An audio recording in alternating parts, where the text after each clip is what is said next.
Hello বন্ধুরা, আমি তোমাদের সঙ্গে নতুন একটা ভিডিও শেয়ার করছি। কিভাবে আমি পেস্টিং পেপার ছাড়া ব্লাউজের গলা তৈরি করি এবং দড়িটা লাগাই। আমি কাঁধ থেকে 3 ইঞ্চি দূরেই দড়িটা লাগাই। অনেকজন অনেকভাবেই লাগায়, কেউ 2.5 ইঞ্চি দূরে লাগায়, কেউ 2 ইঞ্চি দূরে লাগায়, কিন্তু 3 ইঞ্চি দূরে লাগালেই এটাই হচ্ছে ঠিক হয়। 3 ইঞ্চি পরে ব্লাউজের দুই পাশটা জুড়ে নেওয়ার পরেই 2.5 ইঞ্চি হয়ে যায় তখন। এরপরে তোমরা কেমন ভিডিও দেখতে চাও আমাকে কমেন্ট করে জানাবে। আর এই ভিডিওটা হচ্ছে সোজা সাইড দিয়ে এটা লাগাতে হবে, মেন কাপড়েই লাগাতে হবে লাইনিংটা উল্টো করে। আর এক চাপ দূরেই লাগাতে হবে, এক চাপ দূর দিয়ে সেলাই করে ছোট ছোট করে কাট লাগালে একদম সুন্দরভাবে তৈরি হয়ে যাবে গলা।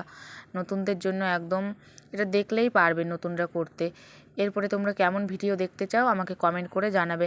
আর অনেকজন আমাকে SMS করে বলেছে যে দিদি তুমি কি শুধু ব্লাউজ বানাও? না, আমি শুধু ব্লাউজ বানাই না, আমি সব কিছুই বানাই। মেয়েদের, ছেলেদের কিছু বানাই না, শুধু মেয়েদেরই A to Z বানাই।